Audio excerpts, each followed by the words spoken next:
Hola a todos y bienvenidos al nuevo episodio de Novedades en Radiología del canal.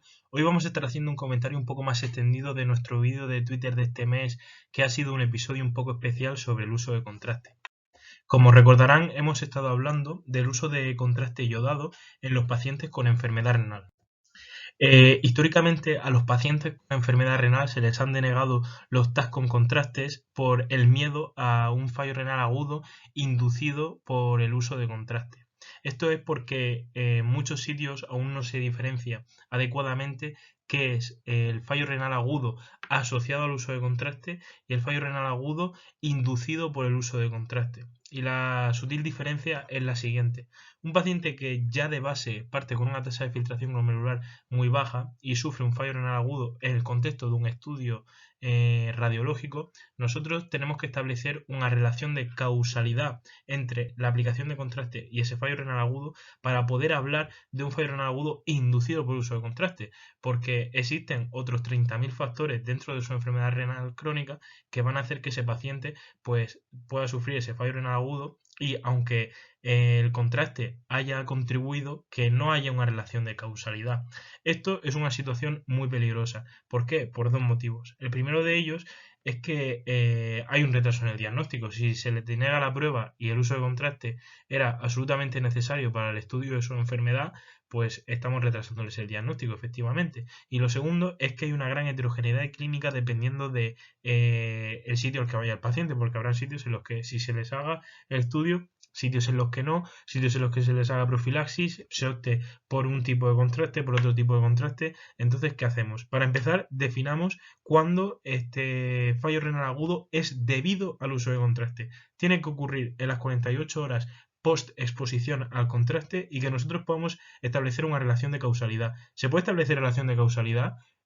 Pues farmacológicamente hablando, no. Entonces tiene que ser un diagnóstico de exclusión. Que nosotros hayamos excluido todas las demás causas. ¿Esto suele ocurrir? No, pero aún así no nos encontramos en una situación de ignorancia absoluta, que no sepamos qué hacer. Es que, como digo, en el contexto de un paciente con enfermedad renal aguda, pues hay otras muchísimas cosas que puedan hacer que ese paciente, pues sus riñones hayan claudicado. Y por cierto, es muy importante hacer el siguiente matiz. No es lo mismo el uso de contraste intravenoso que intraarterial. El intraarterial pues es otra cosa completamente distinta que no tiene nada que ver con este vídeo ni con las consideraciones que estamos teniendo.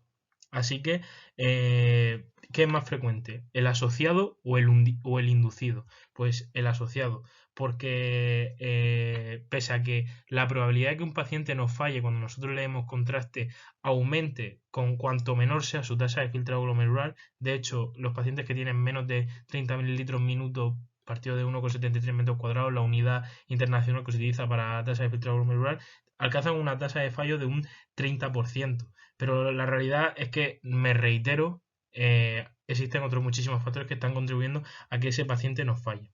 ¿Hay más factores de riesgo para que podamos sospechar que este paciente nos vaya a fallar, aparte de puramente la tasa de filtrado glomerular? Sí. La exposición previa en su vida a otros agentes nefrotóxicos, la hipotensión, la hipovolemia, la albuminuria, la insuficiencia cardíaca congestiva, la diabetes. De hecho, hay muchos sitios en los que ya se está incluyendo un cribado de diabetes mellitus como factor para la nefropatía postcontraste y aún no está demostrado el mieloma múltiple. Aunque haya mucha gente que lo incluye dentro de la lista de factores, no hay asociación de estadística por el momento. Bien, ahora, hablando de los tipos de contraste, ¿hay alguna diferencia entre usar agentes de alta o baja molaridad? Pues de nuevo no se ha demostrado nada, así que en un principio se pueden utilizar indistintamente, al menos para intravenoso. Lo único que cambiaría sería la viscosidad del mismo. ¿Hay que hacer profilaxis? Pues la profilaxis está indicada en dos situaciones. Que el paciente ya esté en fallo renal agudo o que tenga una tasa de filtración glomerular de menos de 30 y no esté en diálisis. Si ya está en diálisis o tiene más de 30, pues no va a hacer falta, da igual. Generalmente la profilaxis se ha hecho con expansión isotónica con suero salino intravenoso, pero recientemente el grupo de investigación de la doctora Sebastián de la unidad de radiología genitourinaria del Clínic de Barcelona ha demostrado que la profilaxis vía oral no es inferior a la profilaxis vía intravenosa. Hay que hacer screening de forma sistemática de estos pacientes mirando algún factor analítico, pues si nosotros preguntamos a la mayoría de internistas, nos van a decir que sí, que hay que hacer una analítica y piden creatinina. Y la realidad es que la creatinina sérica no es el mejor marcador para predecir estos fallos, sino que es la tasa de filtrado glomerular por el método que sea. Pero tiene que haber algo concomitante, como pueda ser lo que hemos dicho, una diabetes, una insuficiencia cardíaca congestiva, etcétera, que nos pueda hacer sospechar ya de entrada que este paciente pues, nos va a fallar. Y ahora, ¿qué hacemos con los pacientes monorrenos?